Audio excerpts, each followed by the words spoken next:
함께 기도드리겠습니다.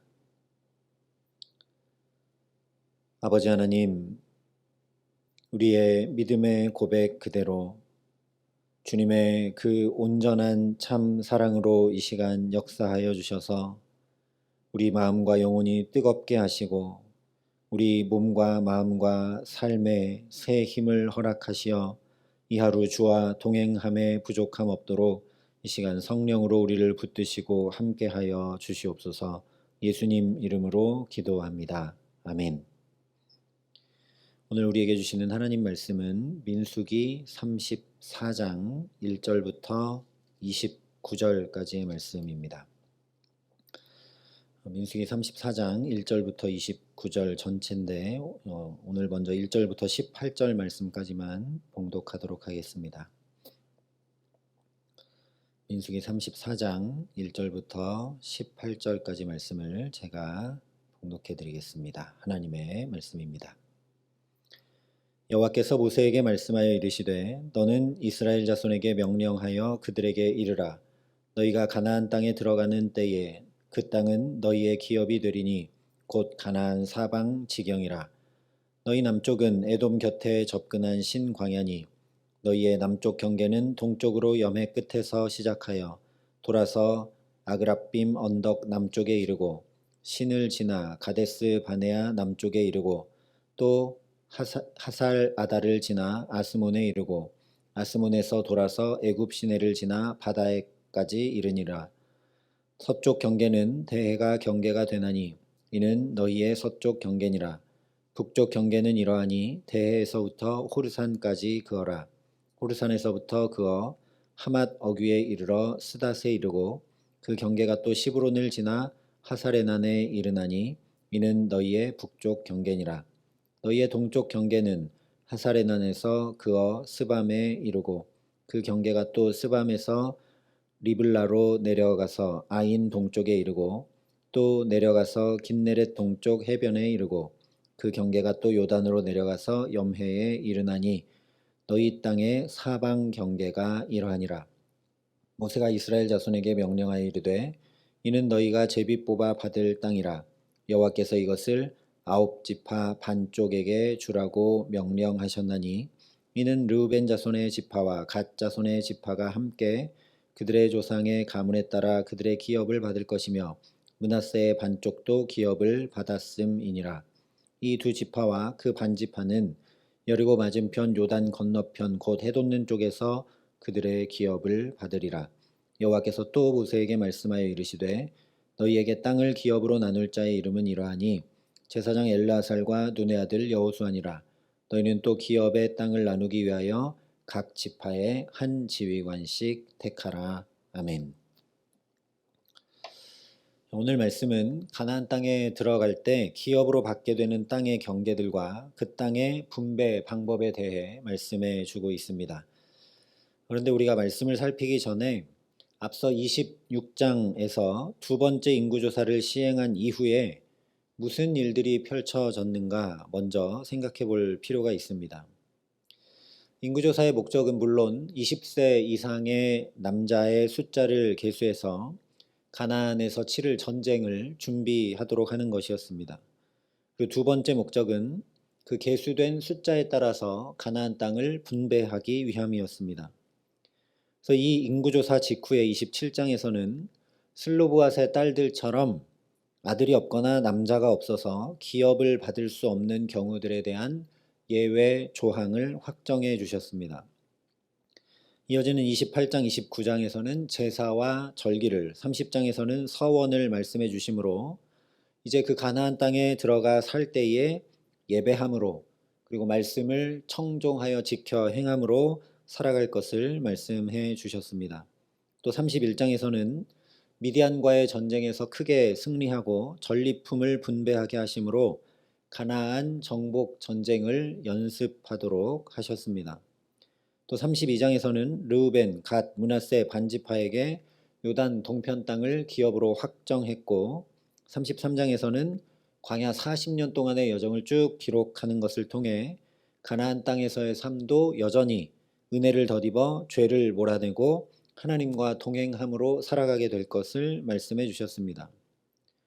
그래서 두 번째 인구조사 이후에 이렇게 쭉 펼쳐지는 모든 말씀들을 정리하면 약속의 땅 가나안에 들어갈 것을 꿈꾸고 소망하고 준비하도록 하신 말씀입니다. 땅을 이렇게 분배할 것이니 소망을 가질 수밖에 없을 것이고, 그 땅에 들어가면 그런데 우상을 섬기거나 하지 않고 가나안 백성들의 삶을 따라 살지 않고 하나님의 말씀을 청종하며 살아갈 수 있도록 또 마음을, 생각을, 삶을 준비하도록 하신 그런 말씀들이라는 것입니다. 오늘 말씀 역시 이 맥락에 이어지는 말씀들입니다. 먼저 2절에 이렇게 말씀합니다. 너는 이스라엘 자손에게 명령하여 그들에게 이르라. 너희가 가나안 땅에 들어가는 그때에 그 땅은 너희의 기업이 되리니 곧 가나안 사방 지경이라. 여기 분명하게 그 땅은 너희의 기업이 되리니 말씀을 하고 있습니다. 가나안 땅에 들어가서 살게 되는 것은 너희 군사의 강함과 약함, 많고 적음, 얼마나 잘 준비되었는가 등등에 달린 것이 전혀 아니라 오직 하나님의 약속에 달린 것임을 알라는 말씀이죠. 즉 너희의 기업이 되리니 하나님께서 오래전 아브라함을 통해서부터 약속하셨던 그 말씀 그대로 하나님이 이루셔서 너희의 기업이 되리니, 그렇게 하나님이 언약을 성취해 나가실 것이니 기대와 소망으로 나아가라는 말씀인 것입니다. 그래서 3절부터 12절에 그들이 차지하게 될 땅의 경계들을 아주 구체적으로 말씀해 주고 있습니다. 그리고 이어서 13절부터 15절에 요단 동편을 기업으로 받게 된 세 지파 반을 얘기해 주시는데, 이것은 이 세 지파 반처럼 너희 아홉 지파 반도 이제 들어갈 저 가나안 땅을 기업으로 받을 것이다. 다시 한번 분명하게 확인시켜 주시는 것입니다. 특별히 13절에 이렇게 말씀을 합니다. 모세가 이스라엘 자손에게 명령하여 이르되 이는 너희가 제비 뽑아 받을 땅이라.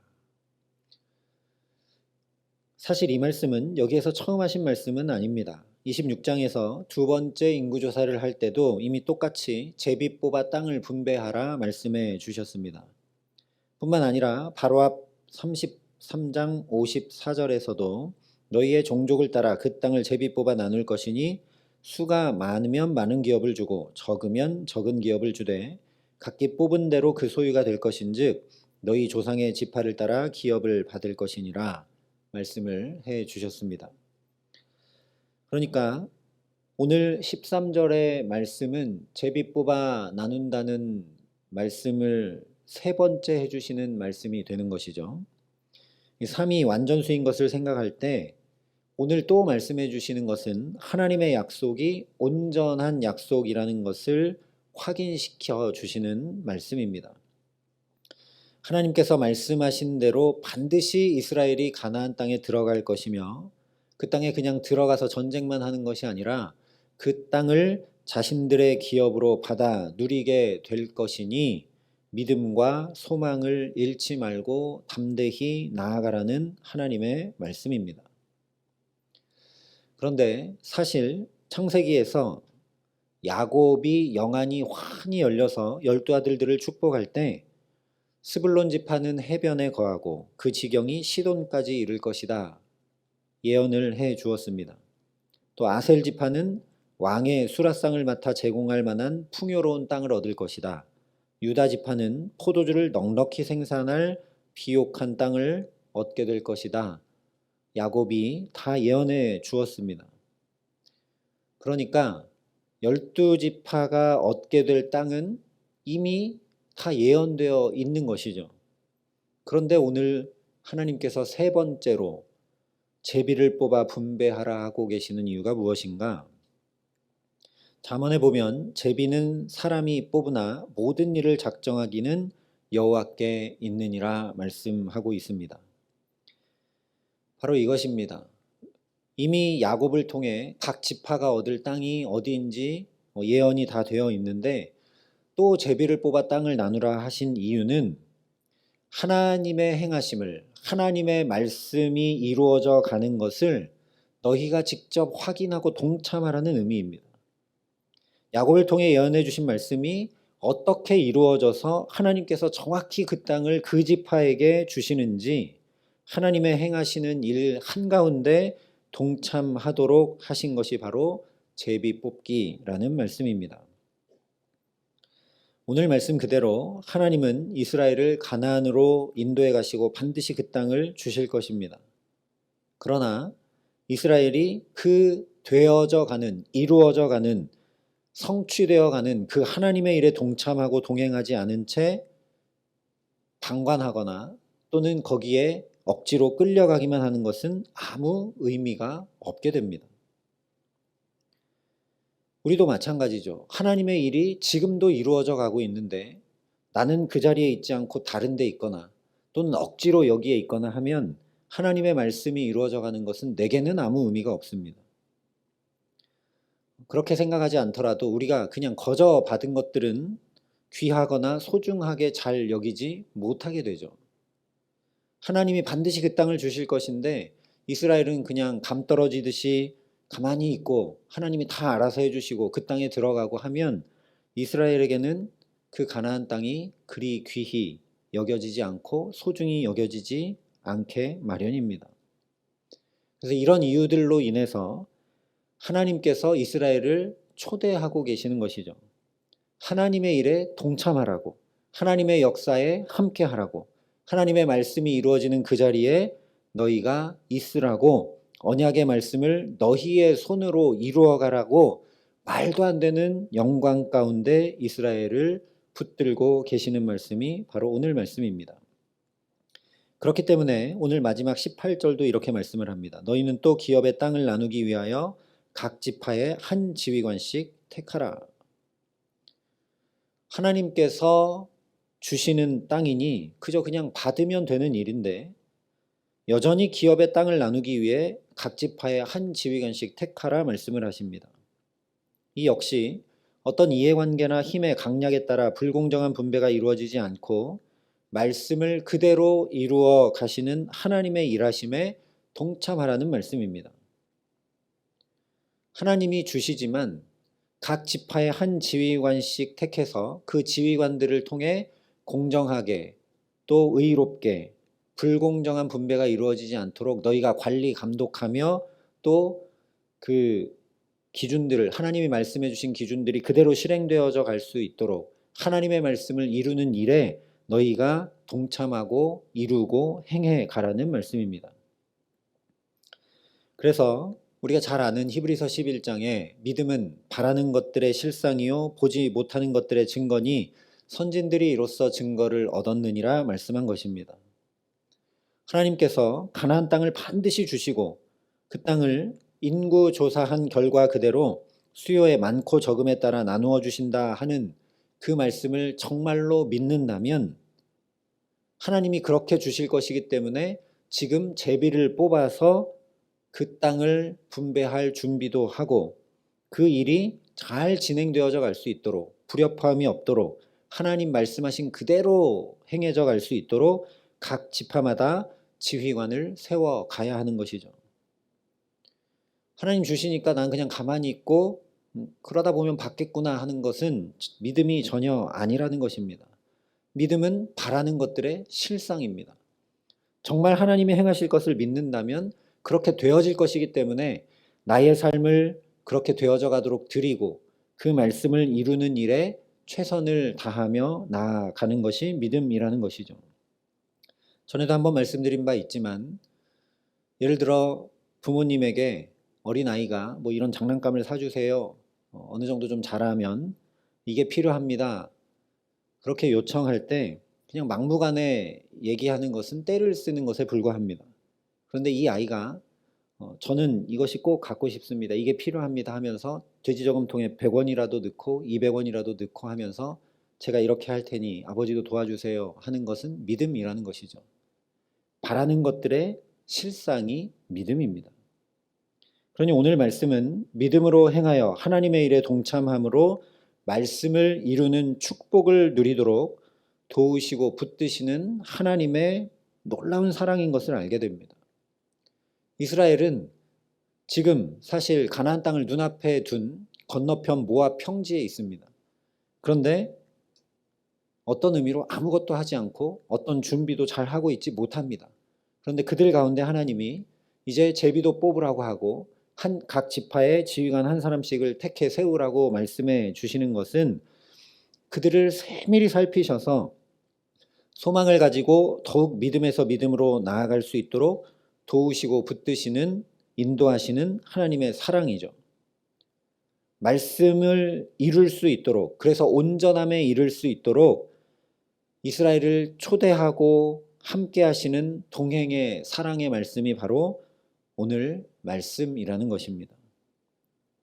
이렇게 행함으로 이 말씀이 이루어져서 가나안 땅이 정말 너희의 기업이 되도록 이렇게 지금 준비하라 하신 말씀이 오늘 말씀이기 때문이죠.